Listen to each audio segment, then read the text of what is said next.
Sejam bem-vindos ao terceiro episódio do MovaCast.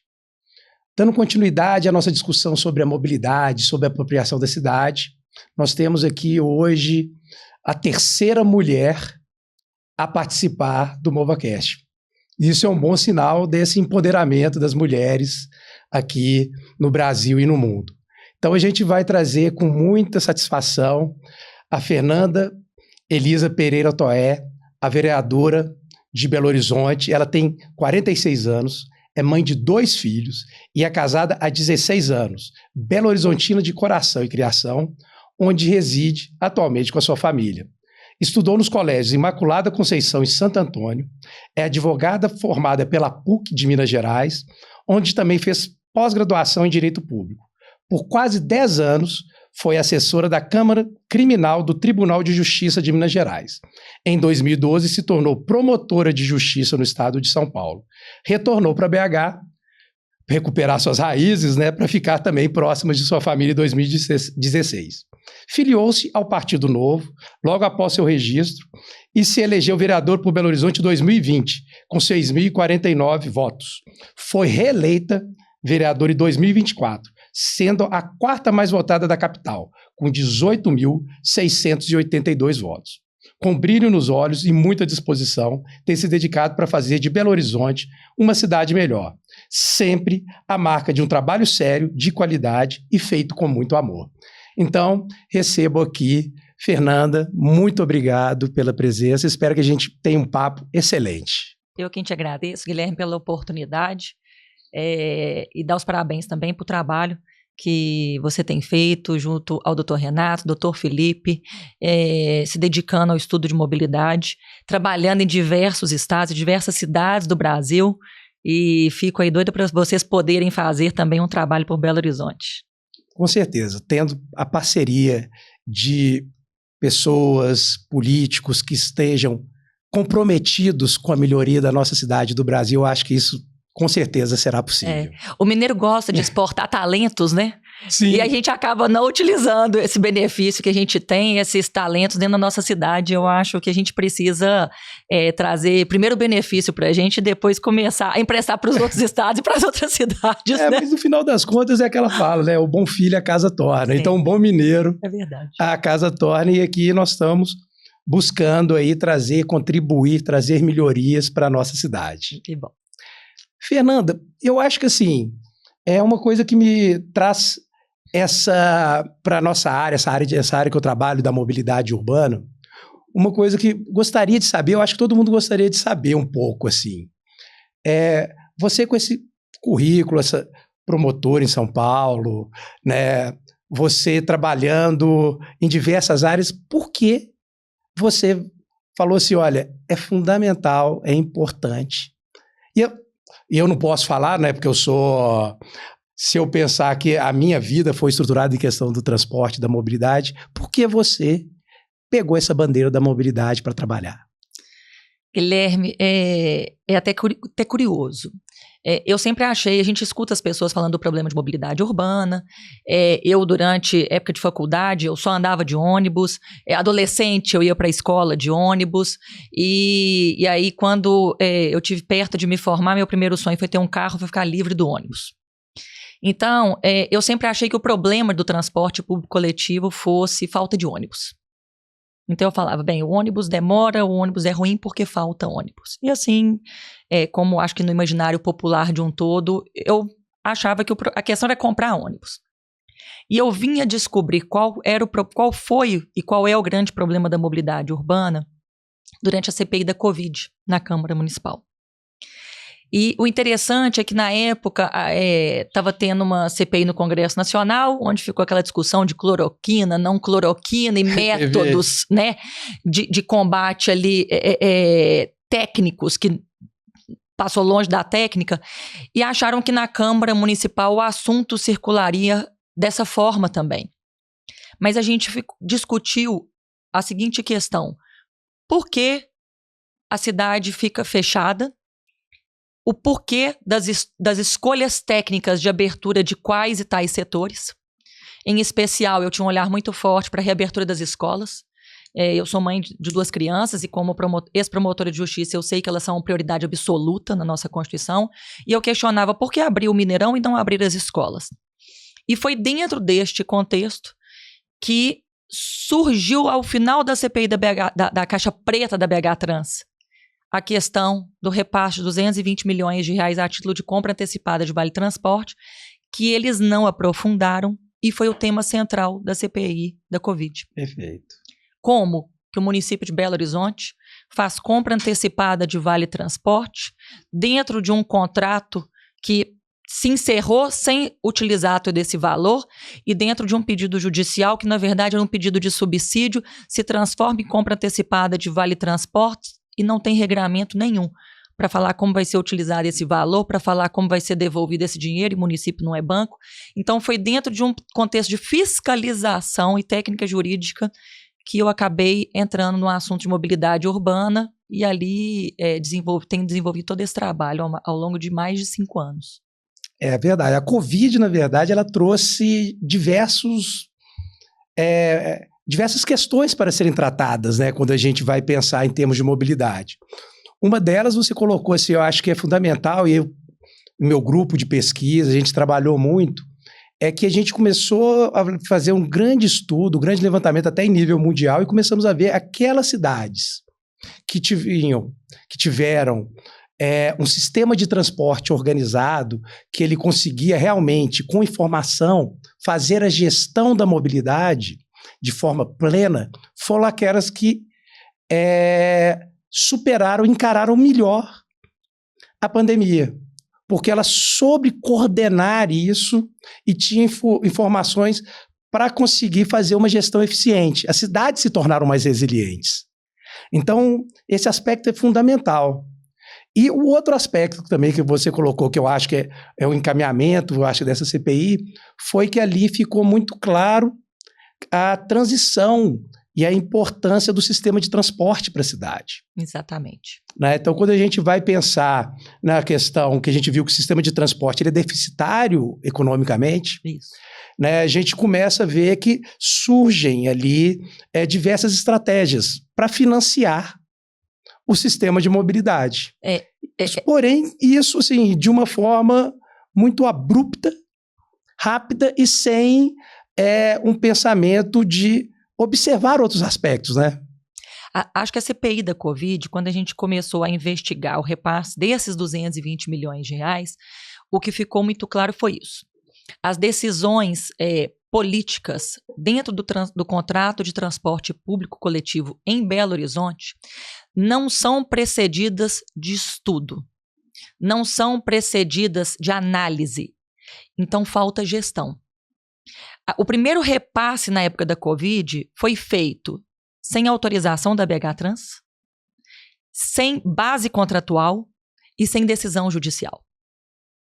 E a partir dali, para escancarar a necessidade de enviar dinheiro para o sistema, foi feito, na verdade, para fechar uma conta. Perfeito. E não para o benefício do sistema e nem para o atendimento do usuário. Começou um processo realmente, né, de, olha, eu preciso colocar isso operando. Isso. Apesar de qualquer coisa. Exatamente.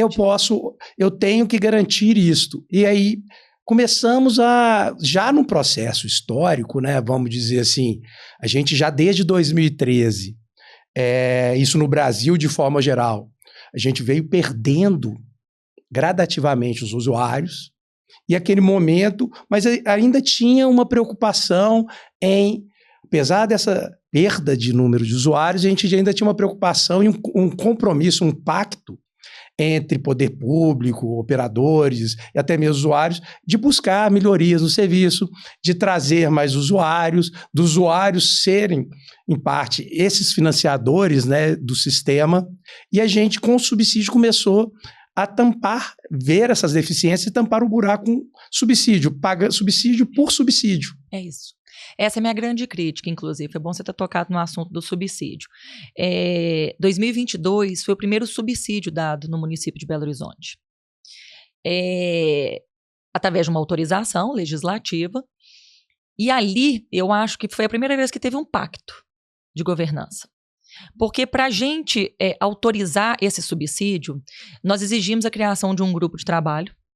Dentro deste grupo de trabalho, tinha a presença da prefeitura, que é o poder executivo, teve a presença do poder legislativo através de representantes da Câmara Municipal, as empresas de ônibus participaram, grupos de usuários estavam sendo representados ali, e num primeiro momento, inclusive, também a gente teve participação do Ministério Público, da Defensoria Pública. Por quê? Para dar dinheiro público para manter esse sistema de pé, a gente definiu metas. Nós definimos metas de ônibus circulando, de número de usuários sendo atendidos, que voltasse a parâmetros anteriores à pandemia. E dentro desse estudo, o que me chamou muita atenção também foi o seguinte: nós ficamos 7 anos sem reajuste tarifário em Belo Horizonte. E as pessoas, o cidadão, ele compra a ideia de que é legal você congelar a tarifa. Sim. Mas ele não para pensar que o congelamento dessa tarifa de forma irresponsável foi o que impossibilitou o investimento no sistema. Para você poder fazer uma troca de ônibus, para você prestar um bom serviço. A partir do momento em que, de forma muito populista, você congela a tarifa por 7 anos, mas o diesel está aumentando, o salário do motorista está aumentando, o salário de todo mundo que trabalha ali, as peças, tudo está aumentando, o empresário tem que tirar isso de algum lugar. Em algum momento isso vai aparecer, né? Isso vai aparecer. E foi o que aconteceu. Essa bomba estourou no pós-pandemia, com roda de ônibus rodando, com ônibus batendo, perdendo o freio, batendo em muro de escola. Então é isso, a gente precisa de governança, a gente precisa de estudo, a gente precisa de um sistema que pare de pé de forma responsável. Vou complementar, eu acho que isso é fundamental, assim, da gente compreender como que o dinheiro tem que ser muito bem aplicado, como as coisas devem acontecer com muito planejamento. Desde 2013, historicamente, a gente nunca teve tanto investimento em mobilidade. Infraestrutura em especial. A partir de 2022, como colocado, a gente começa a ter também para financiar a tarifa. Mas nunca a gente teve tanta perda de usuários nesse período. Então, assim, as curvas, vamos dizer, de investimento e de usuários, elas são opostas, porque o dinheiro está sendo investido em uma coisa, talvez, que não está sendo apropriado pelo usuário, que não está trazendo valor ao usuário. Então, a gente tem que realmente repensar a forma de investir, repensar essa estrutura e essa organização do nosso sistema de transportes. Né? É muito por aí. Não falta dinheiro. Aquele pensamento Exato. Que eu tinha de que falta ônibus é uma falácia. Perfeito. O que falta é atrair o cidadão para dentro do ônibus. Que está em busca de outras coisas, está em busca de qualidade, está em busca do atendimento, está em busca de pertencimento do sistema. Perfeito. E da cidade como um todo. Eu acho que a gente tem todo esse espectro que tem que ser contemplado. Isso, muito bom. E aí, uma coisa que eu acho bacana é que isso encaminhou, né, todo esse processo e chegamos na comissão de contratos. E qual que é, assim, vamos dizer, você como presidente da comissão de contratos, né, como que você enxerga o diagnóstico? O que você espera? Qual que são os insights que você acha que ali estão sendo trazidos, são importantes, que estão falando assim para você, olha, este vai ser um novo caminho a seguir? Essa comissão de análise do contrato de transporte público coletivo, o transporte público coletivo é tão importante para a cidade que colocou na comissão todos os espectros políticos da Câmara Municipal. Essa comissão, eu sou vereadora do Partido Novo, eu sou a presidente. Nós temos o Pedro Rousseff, que é do PT, ele é o relator. Do outro lado, nós ainda temos o Pablo, que é do PL, e nós temos o Elton Júnior e o Hudson Paixão. Então, nós temos todos os aspectos políticos da Câmara Municipal dentro dessa comissão. A importância dessas visões políticas, mesmo diferentes em determinado momento. Exatamente. Ali tem um ponto de convergência. Temos. E é o que falta hoje no Brasil, é isso, eu falo muito. O problema do brasileiro não é a polarização. Polarização existe desde que o mundo é mundo, desde antes de Cristo. Mas sempre existiu pontos comuns e inegociáveis para ambas as partes. Nós perdemos a capacidade de definir pontos inegociáveis para a nossa nação. Em Belo Horizonte, essa comissão mostra que a mobilidade urbana é um ponto inegociável até dentro de grupos políticos polarizados. Qual é o objetivo dessa comissão? Fazer um estudo, seria começar por um estudo minucioso do nosso contrato de transporte público coletivo. Eu acho que a gente precisava entender o porquê da construção desse contrato, como nós chegamos nesse contrato, o que tem de positivo para manter, o que tem de negativo para não repetir e o que a gente pode melhorar. Perfeito. A partir daí, nós já tínhamos o planejamento de fazer uma análise de novas propostas, de novos estudos para um próximo contrato de transporte público coletivo que, a princípio, né, será aí a partir de 2028.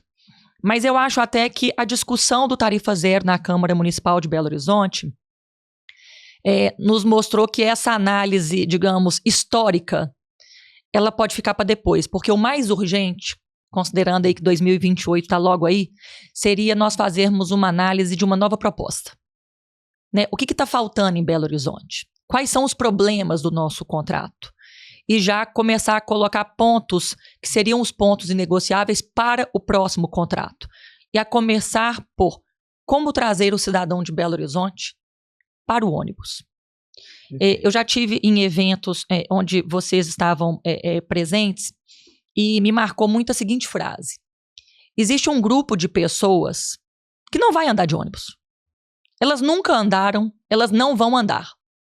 Eu tenho que estar batalhando por essa pessoa? Não. Existe um grupo de pessoas que está no ônibus. A gente tem que manter essas pessoas no ônibus. E existe um grupo de pessoas que fica ali pulando de um modal para o outro porque está insatisfeito com o ônibus, mas ele é um perfil de usuário. A gente precisa focar nessas pessoas e atraí-las de volta para o ônibus. Então eu acho que é o momento da gente começar a trabalhar nisso. E aí, complementando um pouco essa sua fala, e tem ainda um grupo, né, que é o grupo que está completamente excluído. Né? A gente tem esses perfis, né? A gente vai lá dos DECIS de renda, né? Vamos dizer, os trabalhos que estão feitos com os dados da pesquisa de orçamento familiar, que a gente tem exatamente esse perfil dessa pessoa de mais alta renda, que, na verdade, ele não tem expectativa e nem tem o objetivo de utilizar o transporte coletivo. Nem vai. O tempo dele é muito caro para utilizar o transporte coletivo. E a gente tem aquele grupo intermediário que é exatamente que está ali. Ele quer utilizar, mas ele quer utilizar com nível de qualidade. Né? Então ele está buscando ali um transporte que leve ele nos lugares que ele deseja, porque muitas vezes o que acontece? Qual que é o grande problema que a gente tem também na nossa rede, no nosso sistema de transporte? É que ela é feita para os grandes deslocamentos. E isso é importante que aconteça. Mas ela não é feita para que você use a cidade, chegue na cidade. Ela é um modelo radiocêntrico, que tudo vai convergir para o centro da nossa cidade. Perfeito. E o objetivo é trazer todo mundo que está o mais distante possível até ali. Ao invés de buscar uma integração regional, buscar uma integração local, que diversifique os destinos e diversifique as oportunidades, descentralize as oportunidades. Né? Então a gente tem esse sistema de transporte coletivo, e essas pessoas estão buscando isso.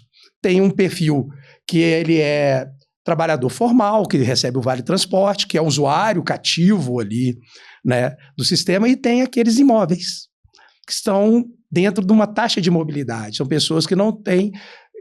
no início da minha carreira, era tão engraçado que eu não imaginava que ia chegar nisso, esse conceito de mobilidade. Para mim, essas pessoas, eu lembro de um levantamento que eu fiz, a gente chamou elas de desempregados crônicos. Elas são desempregadas porque elas não conseguem nem sair de casa para conseguir trabalho. Para conseguir um emprego. Porque elas não têm recursos para utilizar o transporte coletivo. Então, a gente tem que conseguir trabalhar e buscar formas, né, de conseguir trazer essas pessoas, porque a gente, na verdade, é um raciocínio muito utilizado recentemente, né, utilizado historicamente, vamos falar assim, é que a gente tem 2 tipos de tarifa. Né? Eu tenho a tarifa de remuneração, que é aquele que paga o custo do sistema, e eu tenho a tarifa pública. A tarifa de remuneração, ela é bem acima da pública. A pública está associada à modicidade tarifária, a diversos aspectos ali associados. Mas, que é o nosso modelo contratual. Que é o nosso modelo contratual. Mas o que acontece? A gente está vendo gradativamente que essa mesma tarifa pública, ela está olhando para a capacidade de pagamento de um grupo. Sim. E o que acontece? E isso está fazendo, e sem uma preocupação com a qualidade do serviço, e a gente está perdendo um número de usuários. Aí a gente vê que um modelo que foi criado em 2008, quando que num contrato de 2008, saberiam que teria, por exemplo, um movimento de carro popular? Quando, em 2008, saberiam que ia ter uma possibilidade de aplicativo? Bicicleta elétrica. Então, assim, as pessoas, elas fazem o contrato, é um contrato que tem um investimento grande no início, são 20 anos de contrato. O problema não é o contrato, porque o contrato, ele é adaptável. Ele tem que ser flexível. Ele é flexível. E isso é feito de forma muito fácil entre as duas partes. Você faz um aditivo contratual. Mas o contrato que foi pensado naquela época, ele foi pensado só para essa finalidade. E a gente vê que hoje você tem vários perfis de usuários. E é isso que a cidade precisa fazer. A cidade precisa começar a pensar na mobilidade como justiça social. E a gente tem que associar essa questão. Assim, eu vou perdendo o usuário. Qual que é a saída quando eu perco o usuário? Eu preciso manter o sistema funcionando. Eu preciso pagar o custo do serviço. O que eu vou fazer? Eu vou aumentar a tarifa. Mas a partir do momento que eu começo a pensar numa nova estrutura tarifária, em que eu vou pensar numa tarifa que seja justa, que seja ótima, vamos chamar ela assim, que é uma tarifa não só para pagar o sistema, mas uma tarifa de atração. Porque aí eu começo a pagar o sistema a partir do maior número de usuários. E aí eu consigo ter realmente uma tarifa módica para diversos grupos. Perfeito. Né? Então, assim, o que a gente vê acontecendo de financiamento, né, na Europa, por exemplo, é uma diversidade de modos de financiamento. Né? Lá eles estão com um problema, por exemplo, eu acho esse exemplo ótimo. Assim. Você chega em Portugal, você tem um modelo, um cartão que te permite ter uma tarifa familiar. Semanal, mensal. E essa tarifa familiar, semanal, mensal, o que você vai ter nela? Você vai pagar ela vale não só para você e sua esposa, seu esposo, mas também para os seus filhos. E quanto mais pessoas você coloca dentro do seu cartão, menor vai ficando o valor individual daquela estimula, recarga, né? E isso tem uma meta por trás. Estimula o quê? Qual que é o problema lá? É o decrescimento populacional. Você estimula as pessoas a comporem família, a terem filhos. Então você tem uma meta para isso. E como que vocês, vamos dizer, na Câmara, assim, enxergam e trabalham essa discussão dessa, vamos dizer, receitas extratarifárias, novas formas de financiamento? Como que você vê o arranjo institucional para que isso aconteça? Nesse grupo de trabalho que a gente fez ali do primeiro subsídio, a gente se reunia uma vez por semana e foi durante um ano essas reuniões. Nós escutamos especialistas na época do mundo inteiro, de vários lugares do Brasil, formas ali de trazer mais receitas para o sistema. E eu lembro que um dos pontos que foi muito discutido ali na época foi a gente utilizar os ônibus como um grande outdoor. Uhum. E aí eu fui estudar junto com a minha assessoria e a gente viu que o nosso contrato em 2008 inicialmente fazia a previsão de que a exploração de publicidade nos ônibus, a receita era do município. Em menos de um ano de contrato, essa receita foi para as empresas de ônibus. E aí eu comecei a questionar no grupo de mobilidade por que essas receitas não estavam sendo utilizadas para a modicidade tarifária. E na época eu tive a resposta de que o valor dessa receita era troco de pinga. Entendi. Mas pouco tempo depois, a gente começou a perceber que o volume de publicidade nos ônibus aumentou. Então, eu acho que nem a própria prefeitura, na época, estava atenta ao valor agregado que isso poderia trazer para o transporte público coletivo como receita acessória. Sim. Porque a gente poderia utilizar não só a parte de trás do ônibus. Você está falando aí da Europa. A gente vê muito em metrô e ônibus, por dentro do metrô e do ônibus, nas laterais. Uhum. Essa forma também de publicidade. Sim. E isso pode ser uma receita acessória. Mas nós já tivemos um prejuízo hoje contratual de que essa receita acessória não é do município. E a gente acaba não tendo tanto acesso ao valor dessa receita acessória. Já fiz vários pedidos de informação, todos muito incompletos, uma informação que não tem transparência para a cidade. O próprio, lá no grupo de trabalho, desse grupo de 2022, a gente discutiu muito utilizar as próprias plataformas, sim, dos ônibus, como opção de shopping, como opção de entretenimento. Isso não é feito. Mas por quê? A gente é muito reativo ao valor que o empresário quer chegar de receita. E não ao valor que deve ser a passagem e a qualidade do serviço. A nossa lógica para pagar o custo somente. A nossa lógica, ela é inversa. Sim. Você tem o valor que você tem que pagar. Então agora vamos ver como nós vamos chegar nele. Ao invés de você inverter a lógica e fazer toda uma governança de qualidade, de prestação de serviço e de remuneração, ao invés de você vir do valor final que já vem calculado. E você falando dessa flexibilidade, desse exemplo, a gente tem que pensar também o seguinte: hoje você tem aplicativos, né? Então, assim, a própria prefeitura tem seu aplicativo, as empresas possuem aplicativo, e nesses aplicativos que estão prestando serviço público, existem propagandas, né? Você vai ver como que acontece remuneração em plataformas como Instagram, que remuneram muito bem.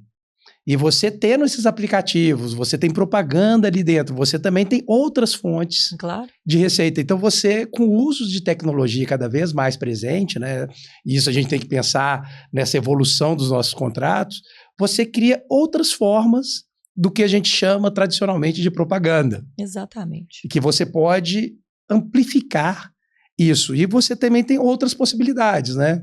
Então a gente está falando aqui, porque quando a gente pensa no transporte, eu acho que isso é uma questão de educação, né? A gente já chegou em algumas palestras, conversar sobre isso, as pessoas começam a refletir bastante nesse sentido, até mesmo na minha participação que eu tive na comissão. Foi ótimo. É que o que a gente tem que pensar? Que o transporte, né, o transporte coletivo, ele não beneficia, né, e essa visão ela é muito estrita, ela não beneficia somente o usuário do transporte coletivo, né? Ela beneficia o usuário do carro, ela beneficia a cidade. A cidade toda. Né? A partir do momento que eu atraio mais usuários, eu estou tirando carros da via. Sem dúvida. Eu estou reduzindo a quantidade de acidentes. Eu estou aumentando a velocidade do meu sistema, ou seja... Aumentando a eficiência do comércio. Aumentando a eficiência do comércio, localizando bem meus pontos, localizando bem minhas estações, utilizando melhor minhas estações.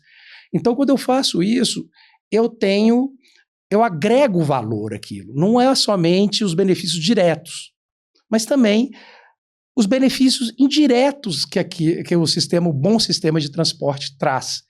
E a compreensão de que isso beneficia todo mundo, ele traz outras possibilidades de financiamento para o sistema. Exato.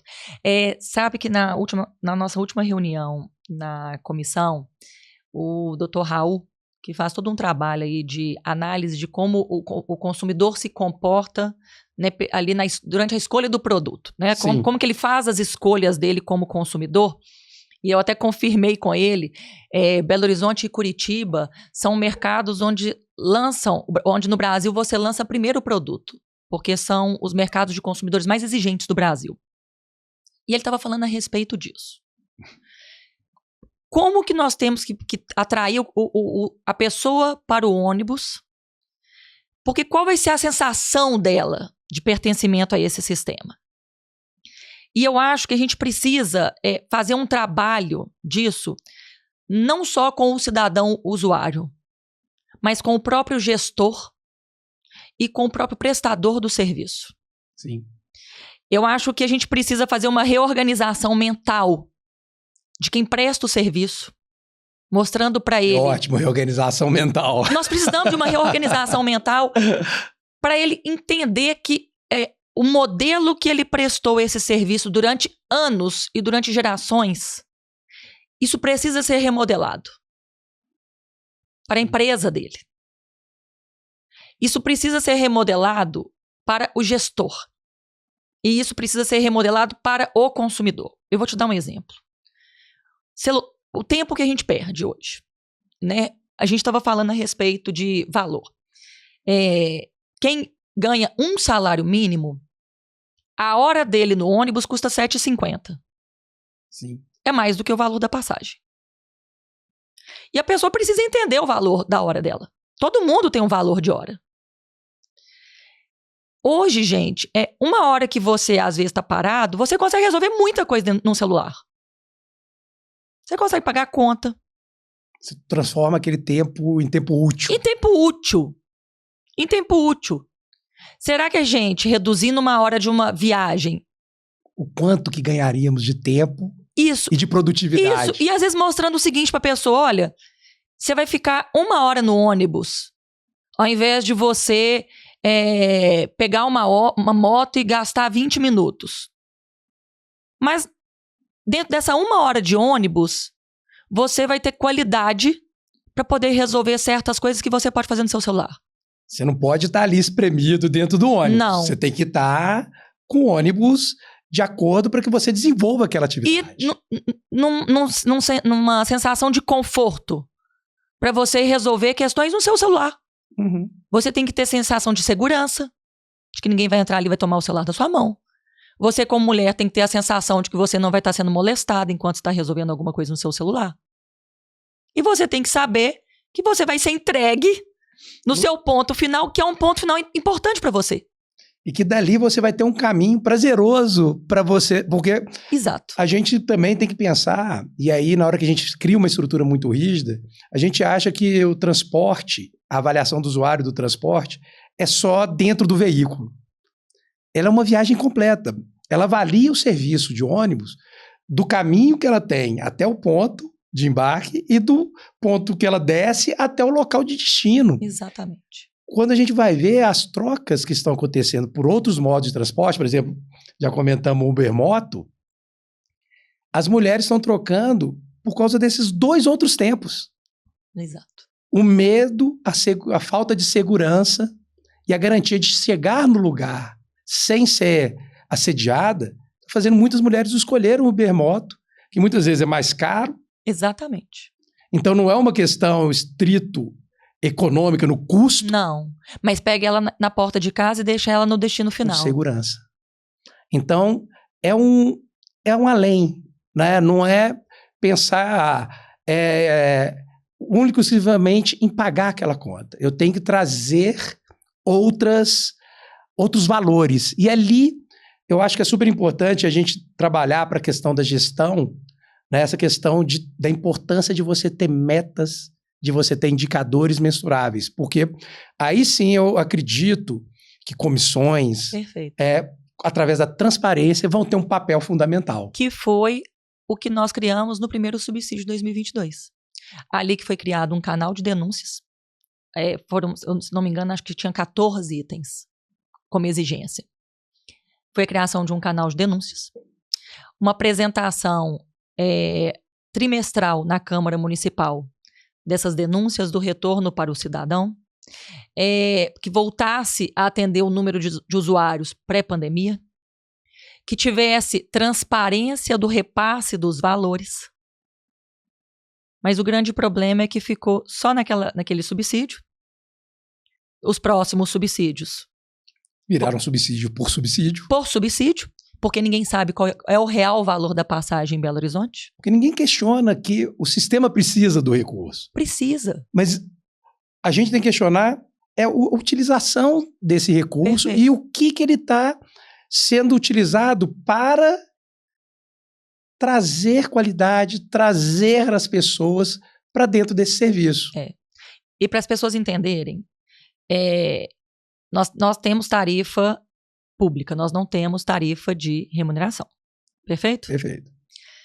Então, nós temos um custo do sistema e nós temos um valor de receita, de quanto que o sistema arrecada. De quantos usuários eu preciso. Exato, para pagar esse custo. Se a conta que não fecha, e você não tem uma passagem nas alturas, onde ninguém consegue pagar, você entra com dinheiro público e você entra com um subsídio. Sim. Por quê? Porque o transporte público é um serviço essencial. E ele tem que ser acessível. Perfeito. Agora, como que nós estamos... Vou pegar o ano de 2024. Como que nós transferimos 800 milhões de reais de subsídio sem saber qual é o valor da passagem, sem ter certeza de quanto que o sistema arrecadou? E eu te falo isso por quê? A bilhetagem eletrônica, hoje, ela está com as empresas de ônibus. E tanto a prefeitura não sabe quanto que o sistema arrecadou, que ela contratou uma auditoria, que é a Hauer, para trazer esse custo para ela.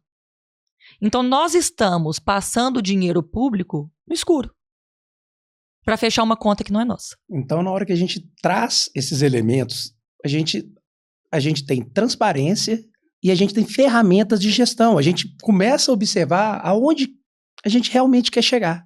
Isso. Né? Porque senão a gente vai fazer as coisas por fazer. Perfeito. Sem essa devida reflexão. E eu acho, Guilherme, que a gente está num momento muito propício para isso. A gente vê recentemente aí a própria prefeitura fez um relatório para o Ministério Público de suspeitas de desvios em obras da Sudecap. Uhum. Então a gente vê que a gente tem uma gestão muito aberta hoje para fazer uma mudança de governança responsável, porque é bom para quem presta o serviço, é bom para as empresas de ônibus essa transparência. É bom essa mudança de mentalidade do prestador de serviço. Né? Você vê o prestador de serviço, a empresa de ônibus, com papel colaborativo dentro do sistema. Sim. É bom você ver o poder público com um papel de interesse de governança, de transparência, de responsabilidade e de respeito com o dinheiro público e de interesse no cidadão. E é bom você ver o cidadão não só satisfeito com o serviço prestado, mas assim, pagando com tranquilidade, porque ele tá tendo em troca o produto que ele escolheu. Isso remete, né, vamos dizer assim, ao usuário. Isso traz uma sensação de pertencimento, de participação. Exatamente. Que foi perdida há muito tempo, né? Então, assim, a gente vai para outros contextos, até mesmo dentro do Brasil, que muitas pessoas utilizam o transporte coletivo por ter essa identificação e essa sensação de pertencimento. E quando chega em Belo Horizonte, cada vez mais esse item ele é desprezado, né? Então essa sensação ela vai se esfarelando com o tempo e isso muitas vezes não tem volta. Não tem. Porque na hora que você tira ele do sistema, ele sai para não voltar. Exatamente. Porque ele não vê novas perspectivas. E isso é o grande problema. Por isso que nós estamos vendo esse grande investimento acontecendo e não tendo resposta em termos de usuários. A gente precisa muito em Belo Horizonte.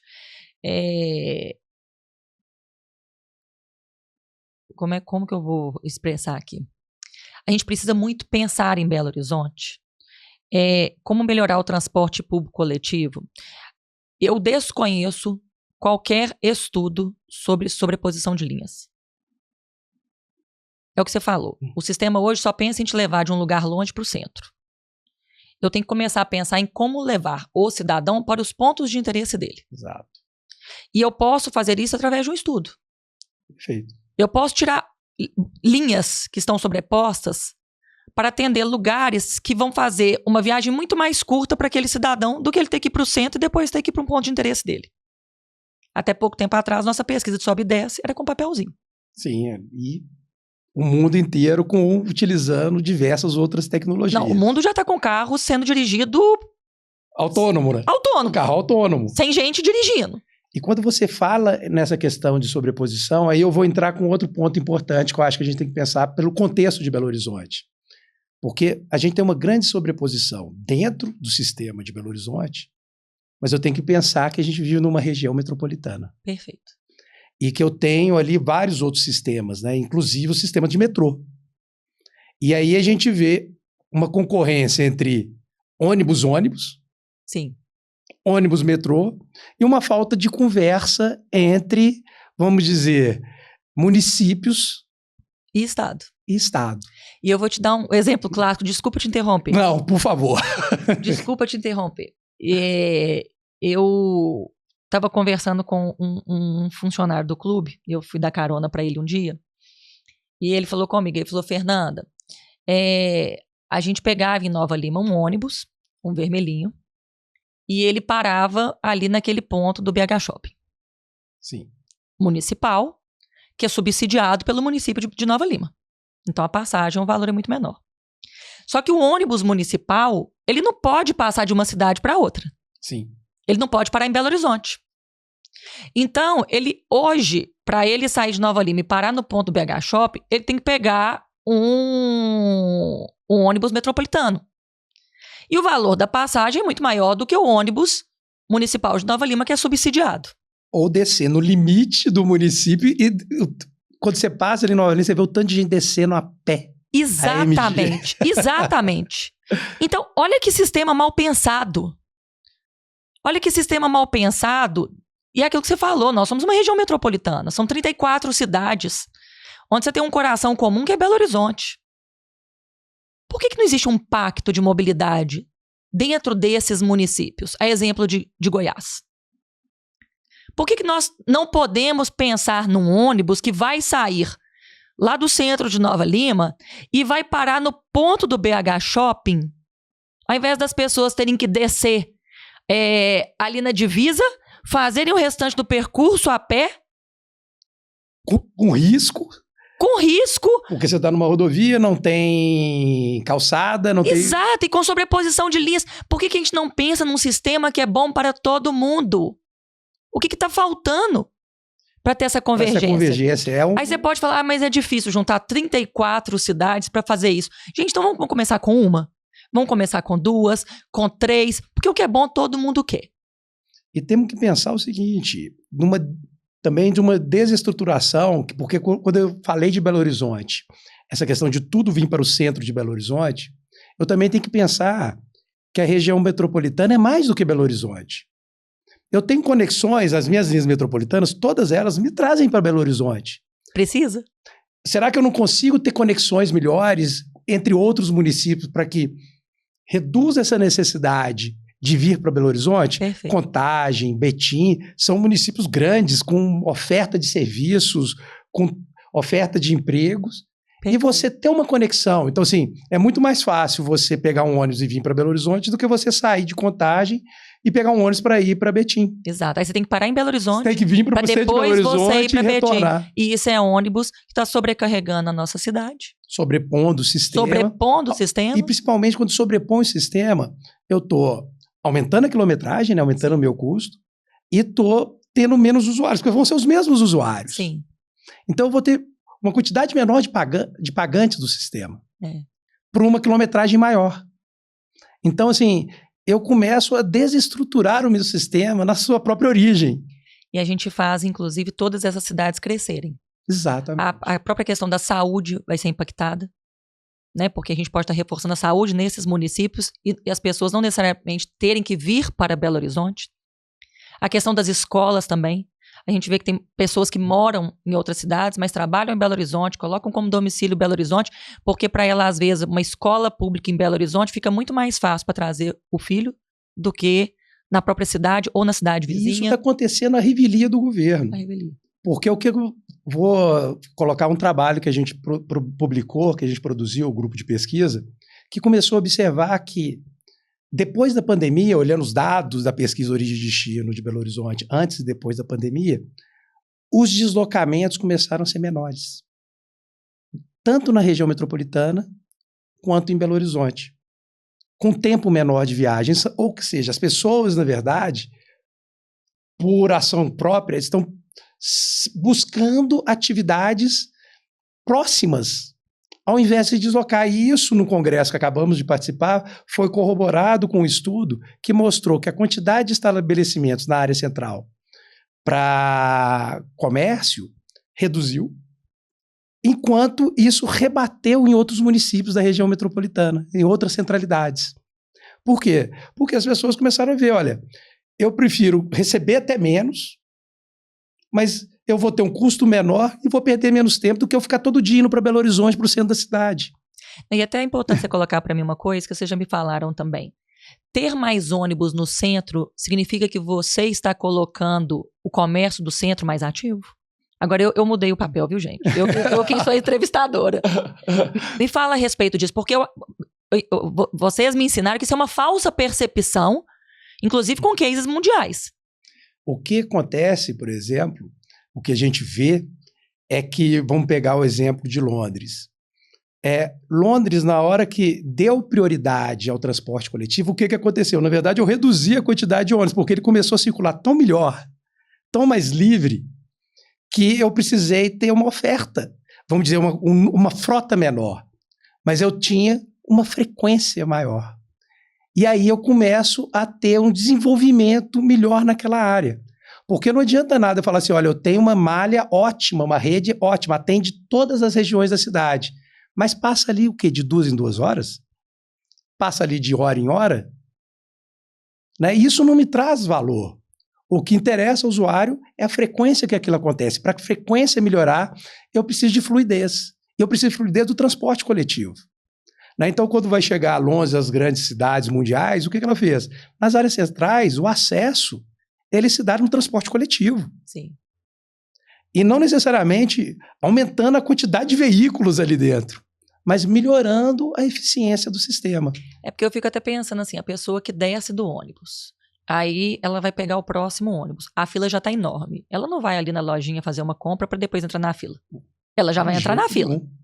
Se a pessoa nunca tem previsão e nem previsibilidade da hora que o ônibus dela vai chegar e da hora que o próximo vai sair, ela também não vai ali na lojinha do centro. E deixa de circular. Porque o que garante o comércio é a circulação de pessoas. Exatamente. Então, na verdade, não é a circulação de veículos que traz. Ninguém, por exemplo, se você desceu no ponto, o tanto de oportunidade que surge do seu ponto de ônibus, se ele for bem qualificado, do trajeto que você vai fazer até o teu destino final, quantas oportunidades você tem de compra, quantas oportunidades você tem de lazer que pode acontecer ali. As pessoas estão procurando lugares. Né? Você não sai de casa no ônibus pensando assim, eu vou pegar aquela avenida. Você sai de casa e fala assim, eu vou no meu posto de saúde, Sim. eu vou na minha escola, eu vou ao supermercado, eu vou ao meu trabalho. Né? Você sai pensando em lugares. Qual que é eu brinco assim, qual que é a melhor linha que existe? Aquela que te leva aonde você quer ir. E passe por lugares agradáveis. Eu acho super importante a gente ter esses grandes corredores para o transporte de massa. Mas você tem, igual você falou, tem que ser útil aquele tempo. Mas você pensar esses grandes corredores, qual que é o prazer que você tem de circular nesses grandes corredores? Sim. Mesma coisa, eu vou botar uma ciclovia numa via expressa. Sim. Para correr risco? Você não, a ciclovia tem que estar em lugar aprazível.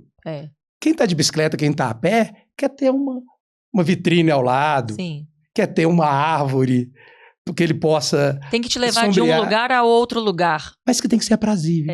E tem que fazer sentido. Tem que fazer sentido. Esse trajeto tem que fazer sentido. Porque esse espaço a gente chama de transporte público. Eu já estou numa linha que, assim, é um espaço comum. Né? No sentido comum de comunalidade, assim, de comunidade. Sim. Né? Assim, porque é público parecendo que é um serviço que é ofertado pelo poder público. Não. É nosso, é de todos, assim, e ele tem que ser melhor apropriado. Sim. E ele tem que ser, como ele é de todos, ele tem que ser valorizado. Né? Então a gente trabalha muito com esse pensamento. E esse pensamento, a gente tem uma coisa que eu acho que está...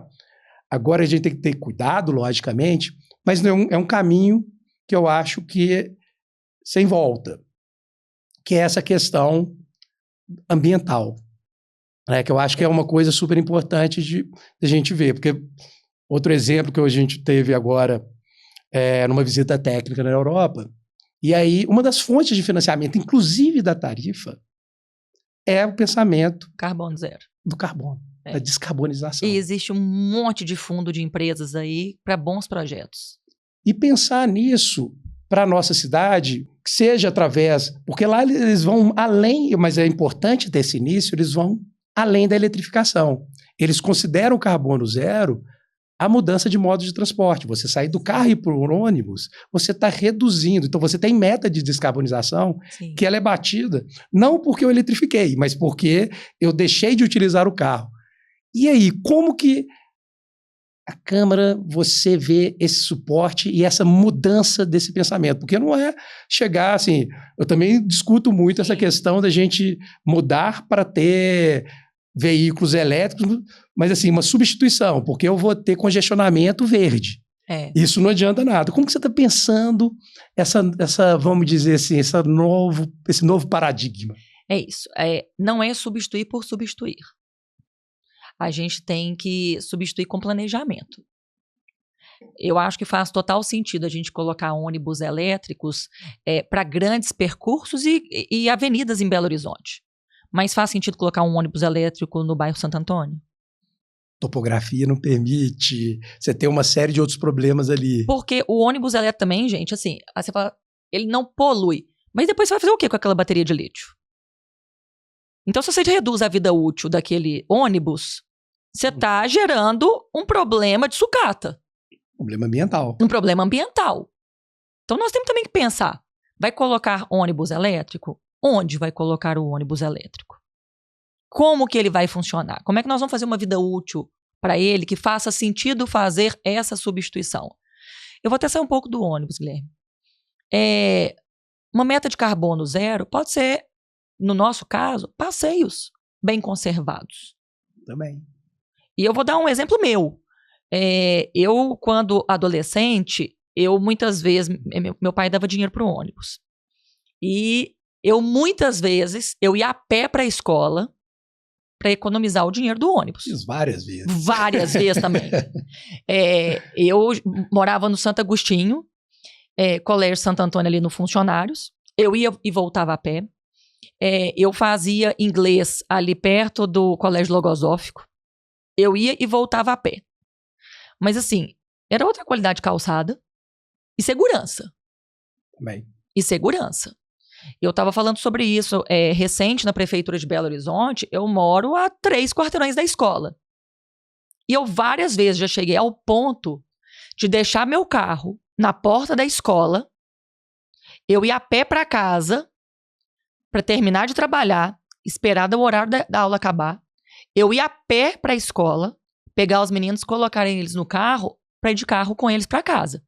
Porque eu já fui abordada 3, 4 vezes num percurso de 3 quilômetros. Eu não quero pagar para ver. O que você está falando não é só calçada, né? Eu não quero pagar para ver. É o caminho completo. É o caminho, é a minha experiência. Exatamente. É a minha experiência. Para mim, é muito melhor, muitas vezes, ir a pé com meus meninos. É uma atividade física para eles, é uma atividade física para mim. A gente vai conversando, a gente já ensina a estar atento, a atravessar a rua, os pontos de atenção deles, para num futuro eles irem a pé para a escola. Mas eu não tenho cidadãos alienados. É isso. Mas eu não tenho coragem de fazer isso, porque eu não quero pagar para ver. Eu não quero pagar para ver na abordagem que eu tô tendo na rua se vai ser agressivo ou não.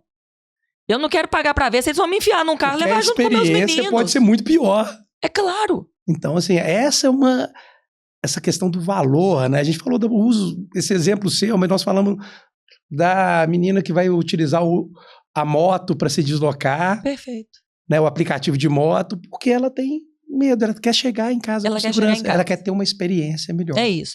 E é o que você falou, pequenos deslocamentos. Uhum. Será que não está na hora da gente começar a pensar através de um estudo? Desculpa a expressão, mas eu tô cansada do povo tirar o trem do sovaco. Aham. Tô cansada disso. Por achismo. Não, isso vai dar certo. Precisamos de um estudo. Vamos fazer um estudo dentro das regionais de Belo Horizonte, como que cada regional se comporta. Porque, às vezes, o comportamento da regional Centro-Sul não é o comportamento da regional Venda Nova. Mas isso não significa também que a experiência e a qualidade, porque muitas vezes o que a gente vê acontecendo, e isso a gente tem que ter clareza, é que a qualidade do que é ofertado em determinadas regiões é diferente da qualidade. Não pode. Cidadão é cidadão, gente. Tem que ser igual. Cidadão, independente do tanto que ele paga de IPTU, ele tem os mesmos direitos e ele tem as mesmas obrigações. Eu falo muito isso. Cidadão é cidadão, independente da parte da cidade que ele mora. Você analisar comportamentos é você analisar necessidades, mas não é você analisar a relação do cidadão com o poder público, porque essa é igual para todo mundo. Sim.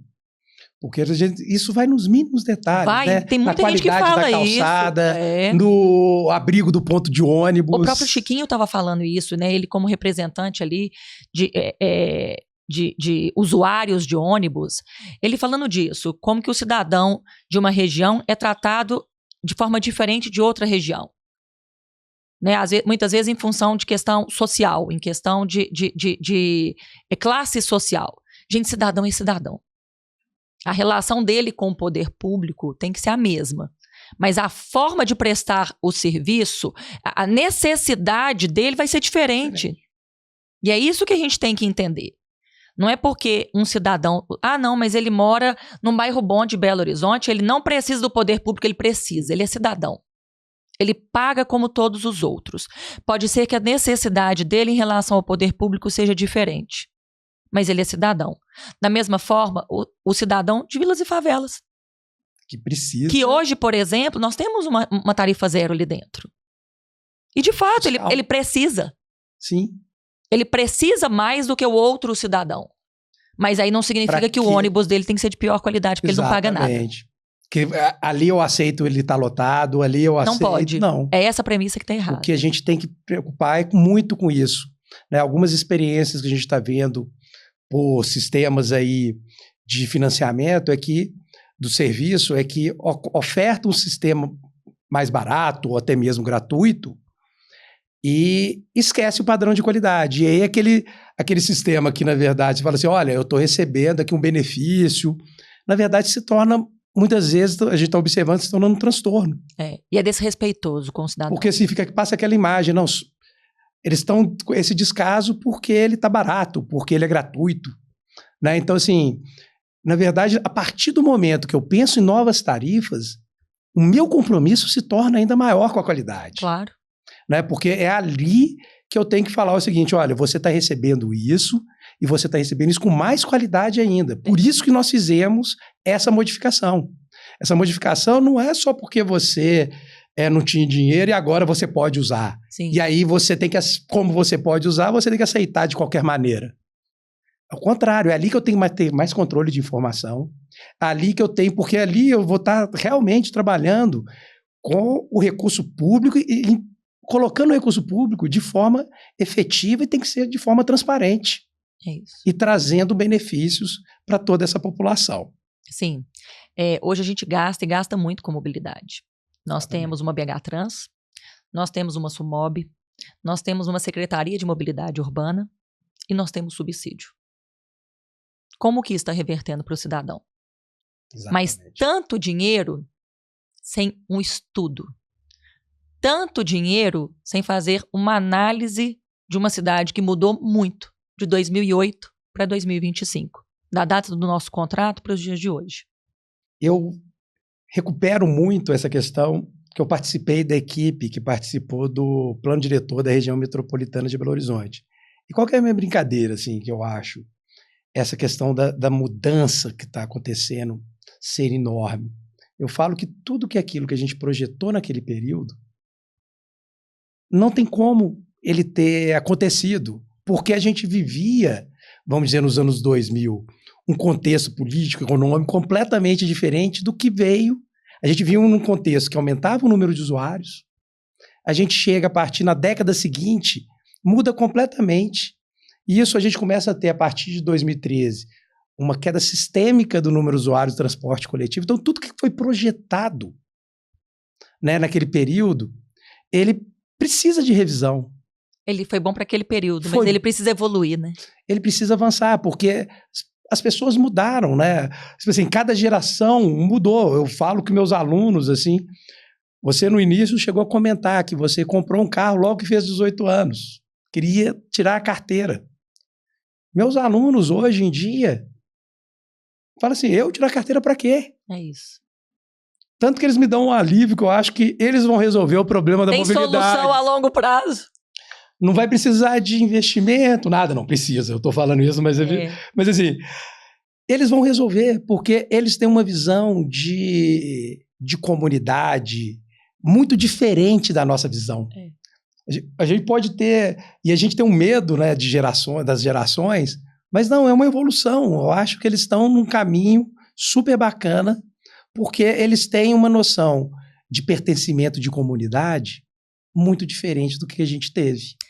Eu acho que a nossa mobilidade, esse é o problema. Ela está parada, ela está estagnada lá em 2008.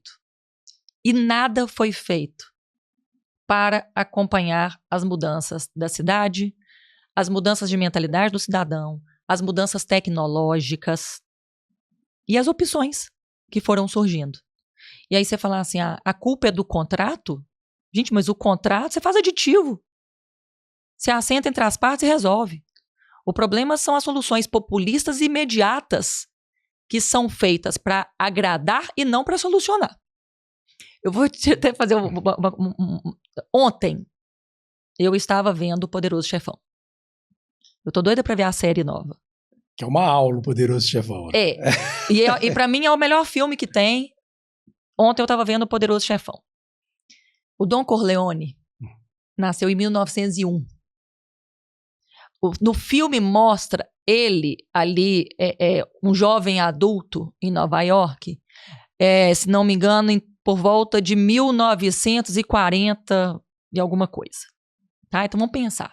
Em 1940, Don Corleone era um jovem em Nova York. A imagem da cidade... Tá? Vejam esse filme, vejam a imagem da cidade, aqueles cortiços, aqueles carros enormes, né? Assim, a forma como as pessoas se relacionavam, como a cidade funcionava. Aí depois, assim, meu marido me mandou um WhatsApp de uma empresa chinesa que está vendendo robôs em 2025.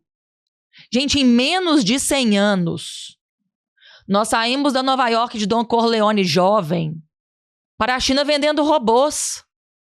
É uma ruptura completa. Mas é completa. E a gente acha que a mobilidade de 2008 vai ser a mobilidade de 2025 sem fazer absolutamente nada para modernizar isso e para rever os hábitos, os costumes, os anseios, as formas de prestar o serviço da cidade continuar?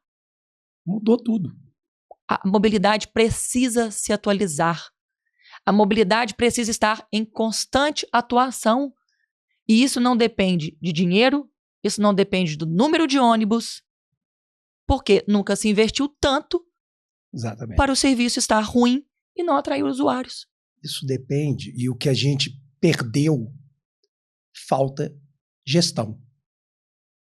É ter clareza aonde a gente quer chegar, como eu vou avaliar isso, e falar hoje... num mundo que tem essa quantidade de informação, como a gente ainda não tem uma transparência total. Eu não consigo entender. Né, em todos os setores. Então, assim, a gente está caminhando, né, assim, carregando pedra. Carregando pedra. E eu não consigo entender, porque nós temos uma lei de dados abertos em Belo Horizonte. Então, a gente tem que buscar essas novas formas, né, de fazer essa gestão. E aí é uma coisa que eu queria, assim, falar, que eu acho que é fundamental, né? A gente tangenciou isso, que é essa questão do pacto da mobilidade. Né? De realmente criar um pacto pela mobilidade aonde, como você colocou bem, o consumidor, que é o usuário, né? Os operadores, né, que são os empresários, e o gestor, que é o poder público. Sim. Deles entenderem que aquilo deve ser construído de forma conjunta, né? E pensando na cidade. Perfeito. Pensando no desenvolvimento da nossa cidade. Pensando na região metropolitana de Belo Horizonte. Melhor ainda. A terceira maior região metropolitana do país. como fazer um pacto entre todos esses atores e as cidades da região metropolitana. E parar de inventar essas historinhas de que, não, o cartão é diferente do outro. Exato. Na verdade, são desculpas, são barreiras criadas para não ter essa forma que traz realmente o usuário para cá. Perfeito. Então, assim, a gente tem que romper isso, a gente tem que desmitificar.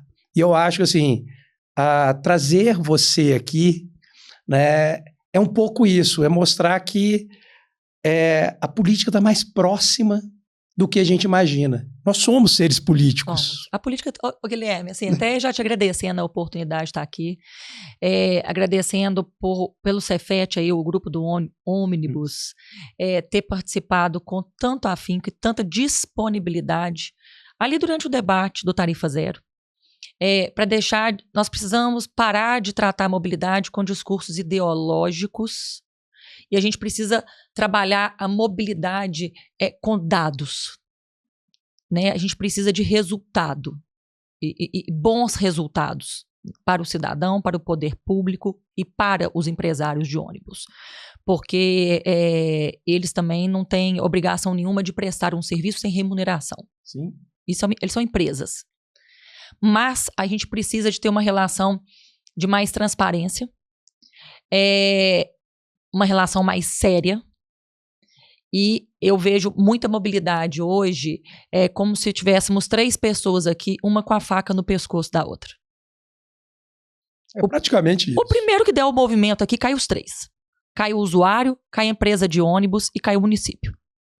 A gente precisa baixar as armas. Sim. E a gente precisa agora fazer um pacto por uma prestação de serviço de qualidade contínua, porque também não adianta prestar um bom serviço para um ano, para ter uma boa avaliação e a gente cruza os braços porque está tudo bem, vai tudo caminhar por si só. Não. Isso é trabalho de longo prazo e precisa ser repensado ano a ano ou pelo menos de tempos em tempos. Sim. A gente precisa resolver esse problema. Né? A mobilidade, assim como a política é a espinha dorsal da sociedade, a mobilidade é a espinha dorsal das cidades. Não, e nós temos que entender, desses 3 atores, que assim, é uma coisa que quando a gente conversou, sempre me preocupou. Porque eles têm que ter visões diferentes, mas eles têm que convergir. Isso. Uma coisa que me preocupa demais é quando esses 3 atores, quando eles têm uma visão muito parecida. Hoje, quando a gente vai falar em algum sistema de financiamento em que dá total gratuidade no sistema, o usuário concorda, o empresário concorda e o gestor concorda. É perigoso. Sem nenhum senão, sem nenhum inegociável. Sim. A gente tem que ser maduro o suficiente para entender que os desejos são diferentes. Sim. Né? Então, entender que... Mas se isso não impede, igual não impede você dentro de casa ser diferente do seu marido e você se amarem, sim, isso não impede da gente buscar convergência. Claro. Então, assim, tomar cuidado, que eu estou vendo muito assim com esses mundos de unanimidade, porque... geralmente é ali que estão as grandes armadilhas. É verdade. E eu até queria chamar a atenção também para mais um ator aqui em Belo Horizonte que a gente não pode nunca esquecer, que são os permissionários. Os ônibus suplementares. O vereador Irlan começou com essa guerra dentro da Câmara Municipal de proteção desse grupo, que está sendo dizimado. Eu, através de estudos aí, tenho acompanhado a batalha deles com o município de Belo Horizonte. E para você ter uma ideia, nós temos uma permissão que ainda está em validade, onde nós precisaríamos ter 300 ônibus suplementares, que são os ônibus amarelinhos. Hoje são pouco mais de 200. Enquanto o ônibus convencional, o dinheiro que recebeu da pandemia, devolve em prestação de serviço, o suplementar devolve em dinheiro. O pagamento do quilômetro rodado, mas nós somos diferentes, o quilômetro rodado tem que ser diferente. Fato. Mas e o ônibus do convencional que é micro-ônibus, tem o mesmo tamanho do ônibus suplementar, mas só troca de cor, por que o pagamento do quilômetro rodado para ele é diferente do ônibus suplementar? Então, a gente, no final das contas, a gente também está... O município está sendo conivente ao sufocar mais um modal que poderia somar e pode trazer uma prestação de serviço para lugares que o convencional muitas vezes não quer prestar o serviço. Muito maior flexibilidade. Muito maior flexibilidade. Vamos pensar assim, utilizado em outros contextos, o permissionário, por exemplo, para transporte sob demanda, para linhas noturnas, que tem uma grande carência na nossa cidade. A gente tem uma infinidade de atuações cuja flexibilidade do permissionário possibilita coisas que o serviço convencional por ônibus não permite. Não, e a gente pega as linhas que o convencional não queria, quem pegou foi o suplementar. Quando ela começa a ser superavitária, o convencional fala, não, agora eu quero. As vilas e favelas, quem presta o serviço, muitas vezes, é o suplementar. Aí agora que você tem gratuidade, você tem volume, o município tem o dinheiro certo no caixa, você fala, não, agora então eu vou pegar um ônibus, um micro-ônibus, vou prestar o mesmo serviço e vou tirar o suplementar? Então tá errado, a gente precisa começar a pensar a mobilidade não como uma forma de fechar o caixa, mas uma forma de prestar o serviço com melhor qualidade para o cidadão. E eu falo assim, só, vamos dizer, coroando, colocando a cereja assim no bolo dessa fala, é que quanto mais opções de transporte a gente tem, menos refém a gente se torna. Perfeito. Então, quanto mais possibilidades eu dou para o usuário, melhor vai ser meu sistema. Menos sobreposição eu vou ter. Isso tudo é trazendo consigo uma boa gestão e transparência da informação. Sem dúvida. Sem dúvida. Então, gente, vou aqui, ficaria aqui, olha, mais 1 hora, meia hora, no mínimo, conversando. Vou agradecer demais a vereadora Fernanda. Olha, foi um prazer recebê-la. E aí eu abro para você, quiser encerrar, com uma fala aqui, porque realmente foi um orgulho e um prazer ter você aqui comigo. Bem, Guilherme, te agradecer, agradecer a todos que estão acompanhando a gente, e agradecer não só pela oportunidade de estar aqui hoje, mas principalmente por ter me estendido a mão num momento que foi crucial para a cidade.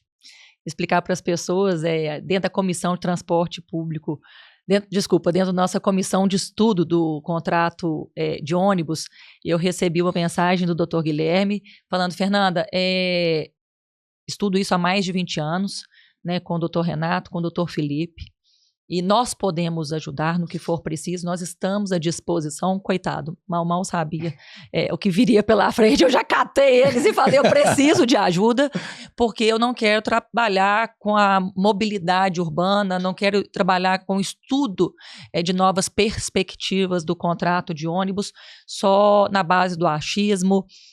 A gente precisa de números, a gente precisa de estudos, a gente precisa de conhecimento técnico para gerar mudanças, porque de soluções aí populistas, a gente está cansado e a gente sabe que o preço vem depois e com juros e correção monetária.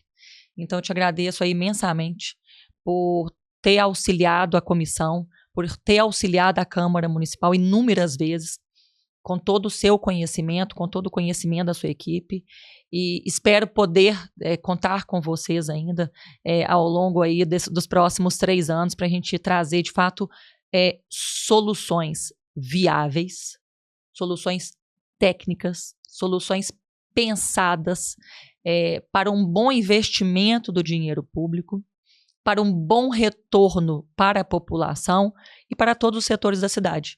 Porque a mobilidade urbana é a nossa espinha dorsal, e isso reflete em tudo, isso reflete na educação, isso reflete na saúde, isso reflete na qualidade de vida, isso reflete no comércio, isso reflete na atividade econômica. Então, agradeço imensamente por tudo que vocês têm feito por Belo Horizonte. Não, eu que fico... É nossa obrigação, ou o investimento feito no grupo, na formação, que a sociedade fez, é a forma que a gente tem de retribuir. Então, assim, ficamos extremamente felizes quando a gente começa a perceber que tem pessoas que estão com essa visão e querem construir uma cidade melhor. Muito obrigado. Obrigada, gente.